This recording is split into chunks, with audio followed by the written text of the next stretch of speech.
Digimon Cyber Sleuth originally started off life on the PS Vita, but the game was so good that when it came time for an English release, they ported it to the PS4. Because who the fuck owns a Vita? The game's story is an interesting mystery about people randomly falling into comas when attacked online by a virus, but what really sets its narrative apart is that it contains a lot of mature content, like a man who hacks into a 3D printer that makes figurines of people. He then goes on to sell these people's scans to a sex shop, who then make sex doll lookalikes. Because, oh Japan. Sex dolls aside, the story of Cyber Sleuth is definitely one aimed at people who grew up with Digimon rather than kids. However, translation issues can at times make the story hard to follow and lead to some completely inconsequential dialogue choices. Couple the story with a standard but solid turn-based RPG combat system and the game looks great apart from when it comes to bosses, which consist of the typical "this isn't my final form" battle. This wouldn't be too bad, except the bosses already have an unnatural amount of health to begin with. Then there's the Pokemon-esque amount of creatures to obtain, which is seriously impressive. However, trying to obtain a mega level Digimon is beyond a chore, involving having to de-digivolve your ultimate form down to a rookie, then back up to a champion, then once again back up to an ultimate. If all that was just a little too nerdy for you, here's it simplified. Getting the strongest Digimon is a tedious fucking grind that kills the pace. Little niggles aside, Digimon Cyber Sleuth is a must buy for anyone who watched Digimon growing up.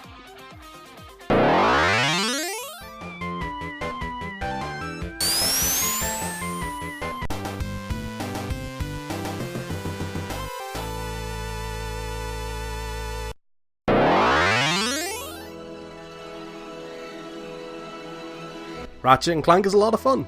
Pure and simple.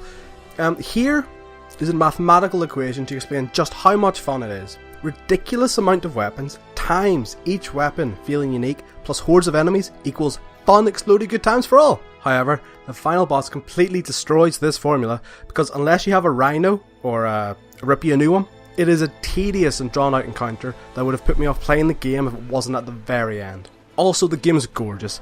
Everything is gorgeous. Explosions, Ratchet's fur, even the sky. When you land on a planet that has inhabited cities and you look up to see all the ships flying around in front of a setting sun, it really makes you want to stop and take it all in. Considering this game was just a tie-in to the 2016 Ratchet & Clank movie, it really surprised me just how much fun I had.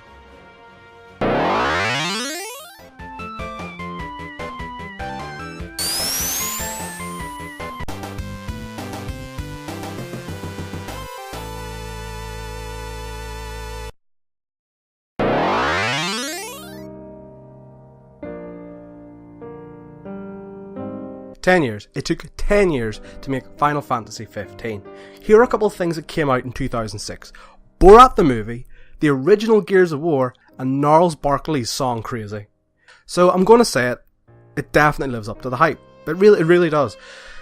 This game is a spectacle to look at. Flashy battles, picturesque landscapes, and monstrously large enemies. The realistic modern world that the game is set in is actually a really sharp contrast to some of the amazing features you'll see, and this somehow makes them seem even more wondrous. Everything is gorgeous, and only slightly hindered by the technological limits of the PS4. The combat is a perfect balance of skill and the typical RPG numbers game of, having the best equipment, and is so enjoyable that it will drive you through to the end of the game, because it sure won't be the story. Yes, okay, so my biggest issue with Final Fantasy 15 is the narrative. Although it pulls itself together in the last third of the game, the story up to then goes at a breakneck speed and relies far too heavily on the other medias that were released, such as the Kingsglaive movie and the Brotherhood miniseries. The game just expects you to know characters or understand the events that take place off screen. Normally, I dislike exposition, but considering you spend so long travelling in the regalia, which is the car, it's the perfect opportunity to throw in some, so that the player knows and I know what exactly is going on. Saying that, the deep characters and some of the beautiful moments between the main quartet more than make up for the storyline issues, and I would recommend this game to anyone, whether they're a Final Fantasy fan or not.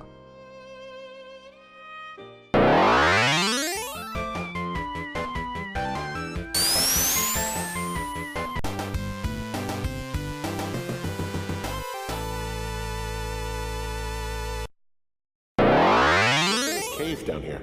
NSS tells people not to go too far in there. It's pretty dangerous. You're in it, aren't you? It doesn't seem that dangerous. Whoa, whoa! Ah, no! Henry! Seriously, it's completely fine in here.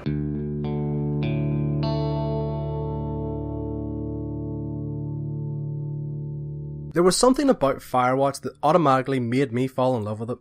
Maybe it was the subtly stylized and stunning scenery of the forest. Maybe it was the way it organically blended puzzle solving into the gameplay by making you navigate via map and compass. Maybe it was the dialogue that seemed authentic and charming.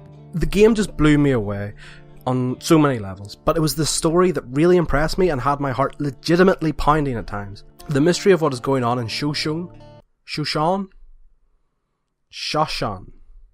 The mystery of what is happening in the National Forest is truly gripping and made me want to figure out what the hell was going on. However, due to the lack of prominent characters, solving the mystery is somewhat predictable, and the ending is just depressing. There's no other way to put it. It is so depressing. Yes, it fits with the game's tones and the themes, but it just leaves you sitting there yelling at the screen, screaming, why can't you just be happy? If you're looking for a cheap, quick and fun game to play, I can't think of any game better than Firewatch.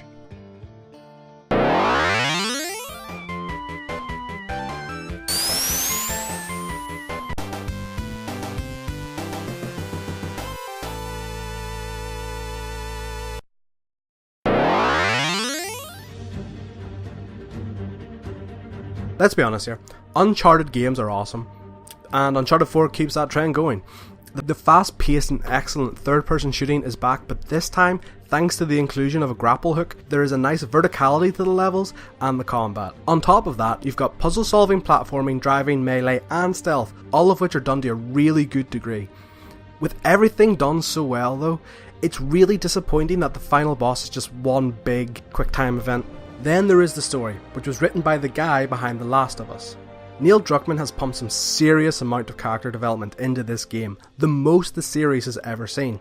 Not to mention how maturely it's written, like Nathan Drake's relationship to adventuring being very similar to that of an addict to drugs. He is legitimately happy to be living a normal life, but the first taste of adventuring and he's hooked again. This is brought across even more by Nolan North's amazing and possibly best performance to date.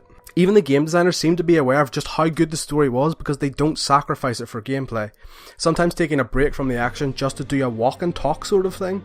This helps give the levels a really nice natural build. Maybe the level will start off with a small fist fight between two guys, but by the end you're defending off an entire army in a gunfight. Then there's the fact this is possibly the best looking game ever made, and that's why Uncharted 4 is my game of the year for 2016.